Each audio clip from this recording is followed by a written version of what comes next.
Hello, everyone, and welcome back to the Rom English Podcast. I'm Michael, and if you're anything like me, you've probably started 10 different English learning projects, from in-depth grammar study to flashcard vocabulary drills, and given up on all 10. I'm an expert at starting with a burst of energy, but a failure at finishing. And I'm Jennifer. Mike is right. We are champions of bursts of effort. We buy the course, we buy the books, we work intensely for the first 3 days, but we lack stamina. Today, we're going to explore a skill that changes everything, a skill that determines long-term success, the art of consistency, how to stick to your goals. In the past, I used to think consistency meant doing everything perfectly every single day. That is, if I set a goal to study English for 1 hour, but I only managed 5 minutes because I was too busy, I would tell myself, well, I failed today, might as well give up. I'll restart on Monday.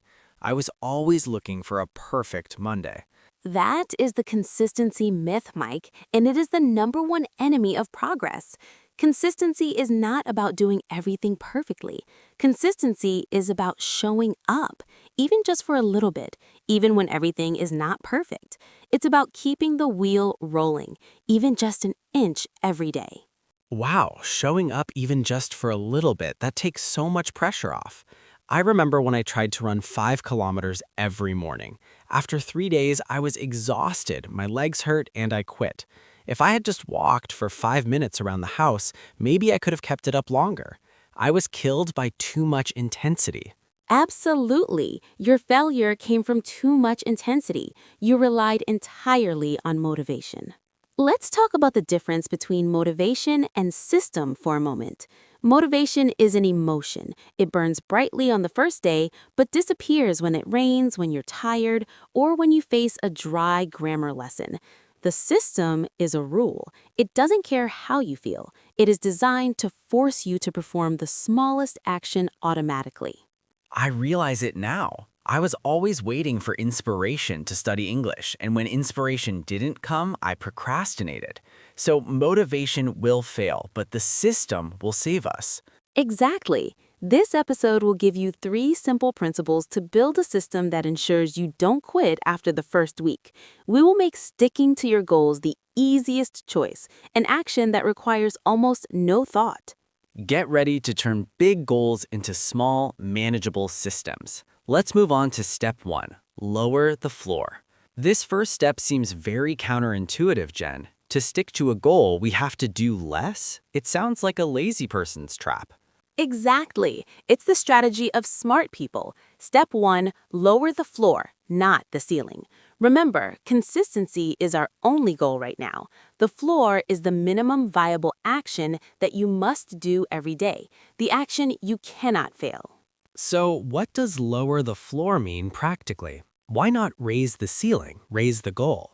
Because the ceiling goal relies on motivation and inspiration, the floor relies on the system and your tolerance level on your absolute worst day. If the ceiling is too high, you will quit. If the floor is too low, you cannot find a reason to fail. You must set a minimum action for your goal that you must perform every day, no matter what happens. Principle, the floor must be so easy that you feel ridiculous if you skip it. It's a psychological tactic to minimize resistance. If my goal is to learn 30 new English vocabulary words every day, what is my floor? The floor is not 30 words. The floor is learning 1 new word, or just opening the vocabulary app. The purpose of this action is to maintain the streak. If you learn 1 word, you've won the day. Anything above 1 word is a bonus. If it's just 1 word, I can do that even if I have the flu. That's right. Let's look at other common goals. Exercise. The floor is not 45 minutes at the gym, but putting on your workout clothes and doing 1 push-up or 5 deep breaths. Writing/blogging. The floor is not 1,000 words, but writing 1 sentence or typing 1 word into the document. Reading a book. The floor is not 1 chapter, but reading 1 sentence or opening the book for 10 seconds. Remember, the most important action is showing up at the place of work. The win is not completion, but starting. Psychology. Maintaining the streak is the biggest psychological motivator. Every X mark on the calendar is a small victory that reinforces your identity as a consistent person. You are teaching your brain, I am someone who always keeps promises to myself. I get it. Whether I learn one word or 30 words is the result, but the action of opening the book, showing up, is consistency. I've shifted my mindset from I must be a good student to I am someone who never quits. I've shifted my focus from the outcome to the process. Precisely. And once you show up, inertia will do the rest. It's very rare that you'll just open the book and close it immediately. Usually, you'll read for another 5 minutes, then 10 minutes. The floor is just a trap to get you to start. But what if I'm sick, stressed from a deadline, or haven't slept? Should I just take the day off entirely? I'm afraid if I skip one day, I'll skip the whole month. That's a common fear, but the answer is no. Apply the 50% rule for bad days. When you have a truly bad day, a day when you almost don't want to do anything, try to do 50% of your absolute minimum floor. Example, your floor is opening the book, 50% of that is touching the book or thinking about the book for 5 seconds. Principle, eliminate the all or nothing mentality. Better to do 10 seconds than nothing.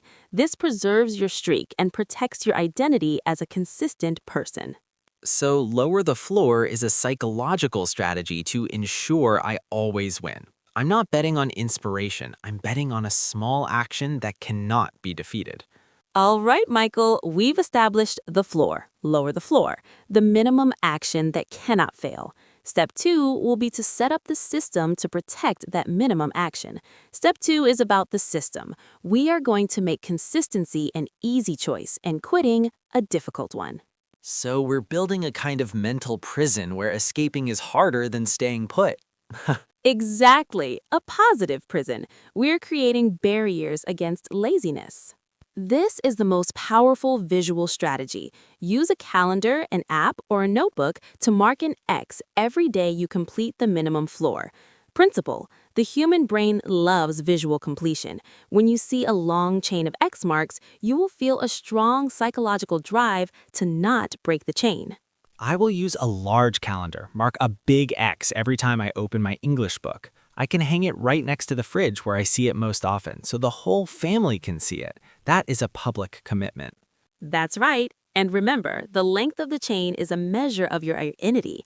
If you have a 60-day streak of studying English, you will think, I am a serious English learner, instead of thinking, I am someone who is trying to learn English.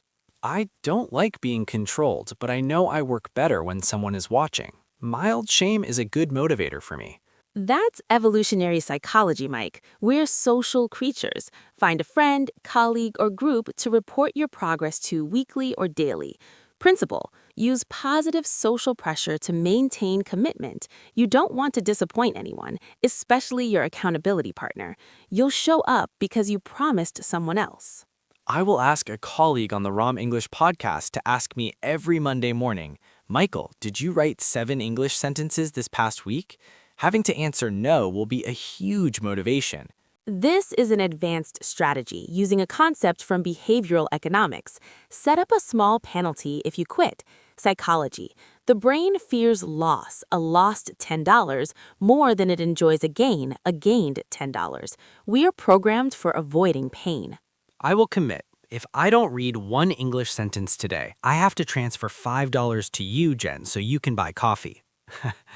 Exactly. Or you can use other environmental design strategies to make procrastination more difficult. Example: if you procrastinate on studying by watching TV, remove the batteries from the TV remote and place them on a different floor. This creates a physical barrier to the bad behavior. So step 2 is about building a fence around my goal using psychology and my environment. I've turned consistency into an unavoidable obligation. Jen, no matter how good our system is, failure will happen. We're going to miss a day. That is unavoidable. But what should we do to avoid giving up entirely after we've slipped up once? That is where the art of consistency is truly defined. Consistency doesn't mean never making a mistake. Step 3, addressing the break, the never miss twice rule, is our lifeboat. This is the golden rule that all consistent people follow. Never miss 2 times in a row. Explanation. If you slip up today, forget to study English. That is just an accident, a minor interruption. But if you skip tomorrow as well, that is the start of a new bad habit. You've broken the chain, and getting back on track will be much harder. I get it. If I miss Tuesday, I must do the task on Wednesday. I have to heal the break immediately. I have to prioritize the recovery action above everything else. Exactly. You must do it even if it's just the absolute minimum floor, touching the book, writing 1 sentence. The goal for Wednesday is not to learn brilliantly, but to restore the streak. This is how you protect the integrity of your system. So, besides fixing the error immediately, should we stop and analyze the problem? Absolutely. Scheduled review is a habit of successful people. Dedicate 5 to 10 minutes every week, usually on Sunday, to review what worked and what didn't. Principle: turn failure into data, not self-criticism. Don't blame yourself. Ask, what in the system failed and what adjustments do I need to make? This week, I missed 2 days in the evening. The data shows I procrastinated because I was too tired.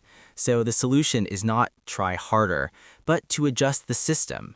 Shift my English study from 9 p.m. to 7 a.m., the floor.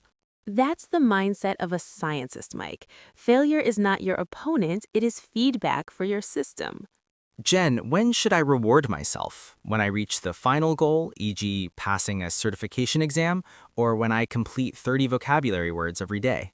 Both are good, but the most important thing is to reward yourself for consistency.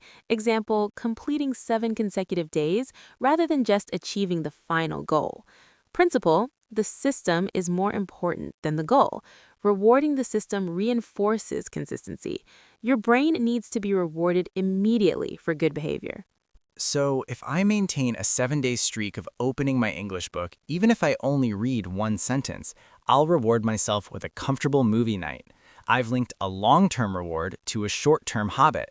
That's right. You are transforming your motivation from "I have to do this to achieve goal X" into "I love this system because it makes me feel like a successful person." That is the art of consistency. Excellent. We've got the theory down. Now let's apply these 3 steps to a real-life situation I'm currently facing. I'm trying to write an English blog post every week to practice my writing skills and improve my vocabulary. Perfect. That's a great goal, but highly prone to procrastination. Let's solve Michael's inconsistency problem by setting up this system of consistency. Writing 1 blog post per week is too big. It causes overwhelm right from the start. Your floor is write 1 sentence or 1 paragraph for 5 minutes every day. I'll choose write 1 English sentence using 1 new vocabulary word I learned. This means I don't have to think about the post structure. I just need to think about 1 sentence. That is the minimal viable action that cannot fail. To ensure you show up every day, we need barriers, tracking, and accountability. Tracking: mark an X on the calendar every day you complete that 1 sentence. Accountability: report your progress to me every Monday morning. Commitment device: if you miss 2 consecutive days, you must post a funny apology on public social media admitting your lack of consistency. I'm more afraid of being publicly embarrassed than I am of writing the blog. I commit. This barrier is highly effective. Look at failure. If you happen to forget to write on Wednesday, you must write 2 sentences on Thursday to restore the streak. I understand. I am never allowed to have 2 non-writing days in a row. That is the golden rule. The interruption is only allowed to last a maximum of 24 hours. Fantastic. We have journeyed through a process of psychological decoding and provided practical, real-world strategies to defeat our common enemy, procrastination. This is the moment to summarize and solidify the knowledge for our listeners. Brilliant. I feel much more enthusiastic and, more importantly, I no longer feel guilty.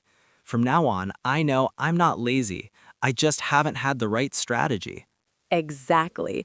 Let's recap the 3 simple steps to move from stuck to progress without needing an iron will. Step 1. Shatter the problem. Lower the floor. Principle: minimize friction. Turn the big goal into the smallest action that can be completed in under 2 minutes. Step 2, create a habit anchor and barrier.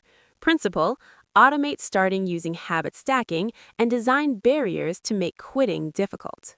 And step 3, address the break, the never miss twice rule. Principle, if you slip up once, you must recover immediately the next time. Never miss twice.